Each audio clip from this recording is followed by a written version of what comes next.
굿모닝, 좋은 아침입니다. 또 새로운 한 주간이 시작됐습니다. 오늘도 말씀으로 또 하루를 시작하시는 여러분들의 삶 가운데 하나님의 넘치는 은혜와 또 평강이 함께 하시기를 기도합니다. 오늘은 11월 23일 월요일입니다. 오늘 우리에게 주시는 하나님의 말씀 다니엘서 4장 1절부터 18절까지 말씀 우리 함께 봉독하시겠습니다. 느부갓네살 왕은 천하에 거주하는 모든 백성들과 나라들과 각 언어를 말하는 자들에게 조서를 내리노라. 원하노니 너희에게 큰 평강이 있을지어다. 지극히 높으신 하나님이 내게 행하신 이적과 놀라운 일을 내가 알게 하기를 즐겨하노라. 참으로 크도다 그의 이적이요 참으로 능하도다 그의 놀라운 일이요 그의 나라는 영원한 나라요 그의 통치는 대대에 이르리로다. 나 느부갓네살이 내 집에 편히 있으며 내 궁에서 평강할 때에 한 꿈을 꾸고 그로 말미암아 두려워하였으니 곧 내 침상에서 생각하는 것과 머릿속으로 받은 환상으로 말미암아 번민하였노라. 이러므로 내가 명령을 내려 바벨론의 모든 지혜자들을 내 앞으로 불러다가 그 꿈의 해석을 내게 알게 하라 하였더라. 그때 박수와 술객과 갈대아 술사와 점쟁이가 들어왔으므로 내가 그 꿈을 그들에게 말하였으나 그들이 그 해석을 내게 알려주지 못하였느니라. 그 후에 다니엘이 내 앞에 들어왔으니 그는 내 신의 이름을 따라 벨드사살이라 이름한 자요 그의 안에는 거룩한 신들의 영이 있는 자라. 내가 그에게 꿈을 말하여 이르되 박수장 벨드사살아 내 안에는 거룩한 신들의 영이 있은즉 어떤 은밀한 것이라도 내게는 어려울 것이 없는 줄을 내가 아노니 내 꿈에 본 환상의 해석을 내게 말하라. 내가 침상에서 나의 머릿속으로 받은 환상이 이러하니라. 내가 본즉 땅의 중앙에 한 나무가 있는 것을 보았는데 높이가 높더니 그 나무가 자라서 견고하여지고 그 높이는 하늘에 닿았으니 그 모양이 땅 끝에서도 보이겠고 그 잎사귀는 아름답고 그 열매는 많아서 만민의 먹을 것이 될 만하고 들짐승이 그 그늘에 있으며 공중에 나는 새는 그 가지에 깃들이고 육체를 가진 모든 것이 거기에서 먹을 것을 얻더라.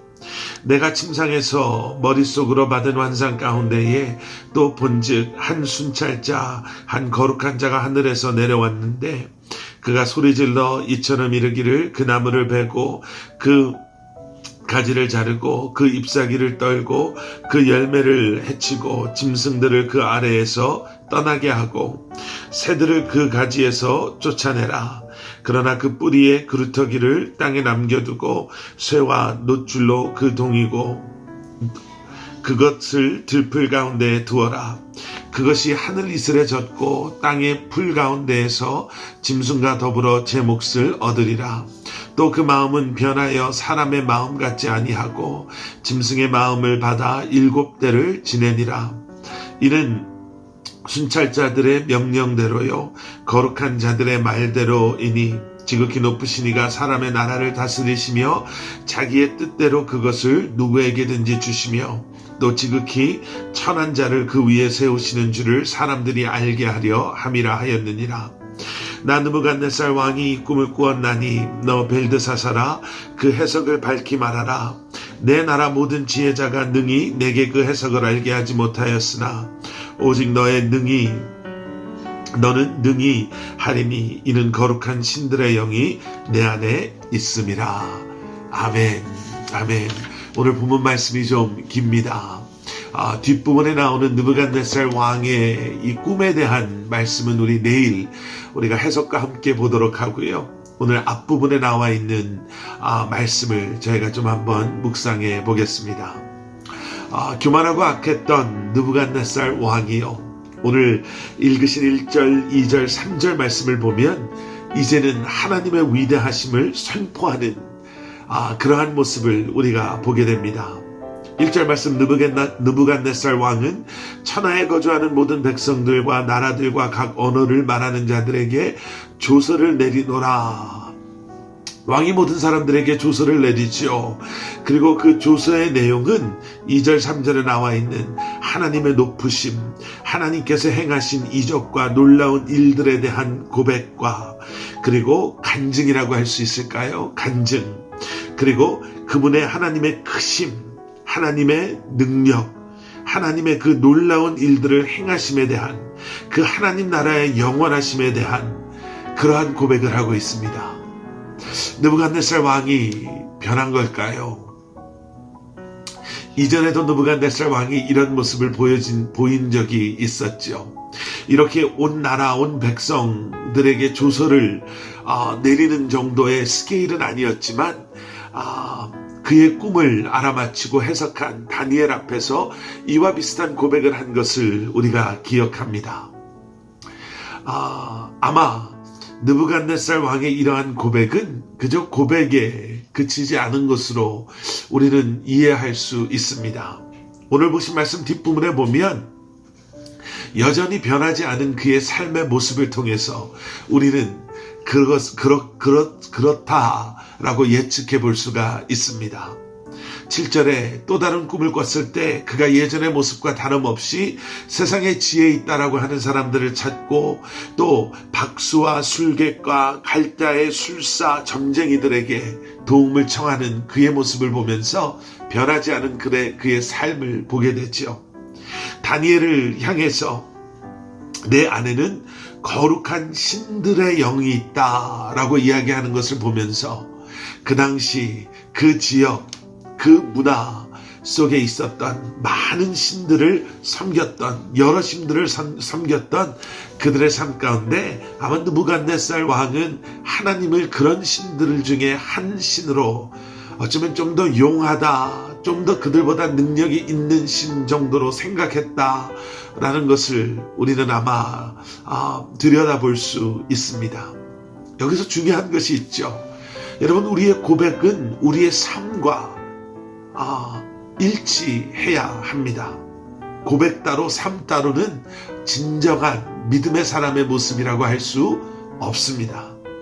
우리가 고백하는 하나님, 그런 하나님을 우리는 우리의 삶 가운데 경험하며 또 그러한 하나님과 그러한 주님과 동행하는 삶을 살아가고 있습니까?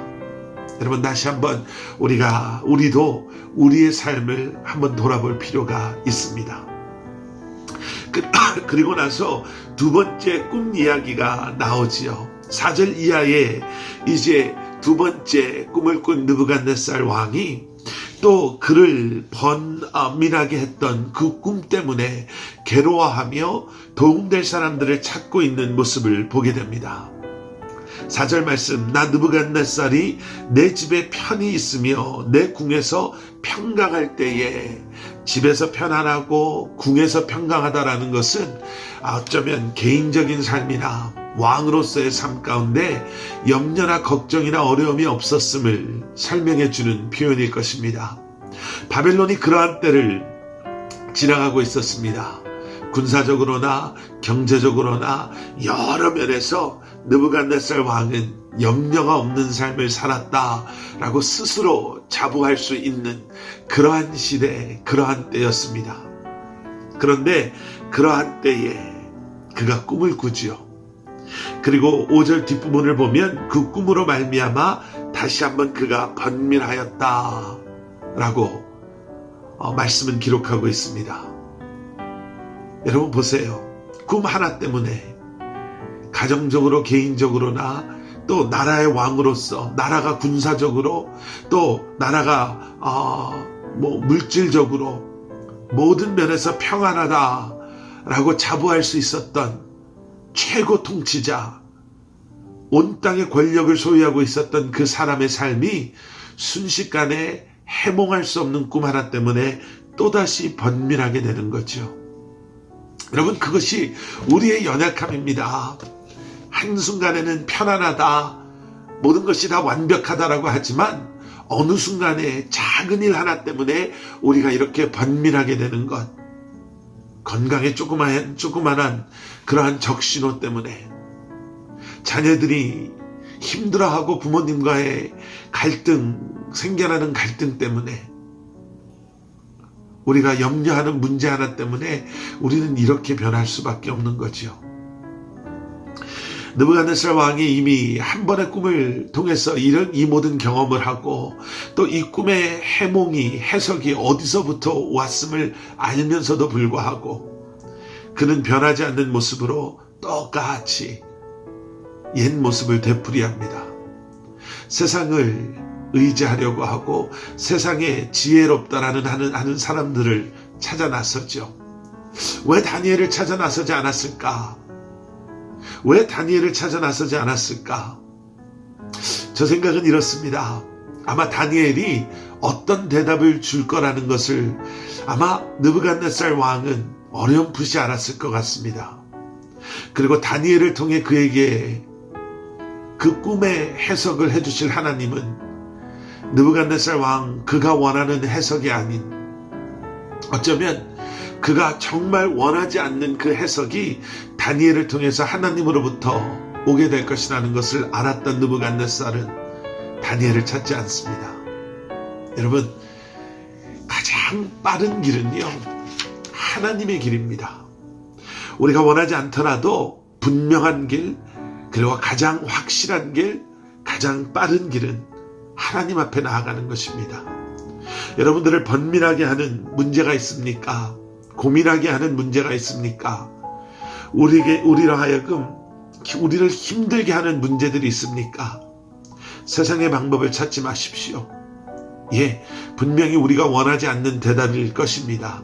하지만 하나님의 대답이, 하나님의 길이, 하나님의 방법이 가장 확실하고 가장 분명하고 가장 빠른 길임을 기억하시고 주님을 찾으시고 부르시고 순종하는 마음으로 주님의 길을 기다리시고 주님의 방법을 붙잡기를 다시 한번 주님의 이름으로 부탁드리고 축원합니다.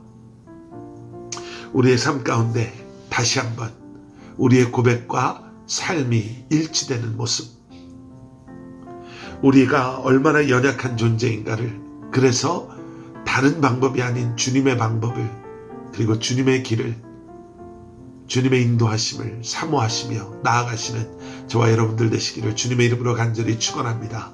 함께 기도하시겠습니다. 사랑의 아버지 하나님, 다시 한번 우리의 삶을 주님 앞에 내려놓고 내 삶의 주인이 주님이심을 고백하는 이 아침 되게 하여 주시옵소서. 내가 원하는 길, 세상의 길, 내 눈에 쉬워 보이는 길이 아닌 주님을 신뢰하고 주님께 모든 것을 맡기고 주님 앞에 나아가는 저희 한 사람 한 사람, 그래서 주님의 뜻이 온전히 우리의 삶 가운데 임하며 이루어지는 주님의 살아 역사하심을 경험하며 이번 이 한 주간도 승리하는 저희 한 사람 한 사람 되게 하여 주시옵소서. 예수 그리스도 이름 받들어 간절히 기도드렸사옵나이다. 아멘.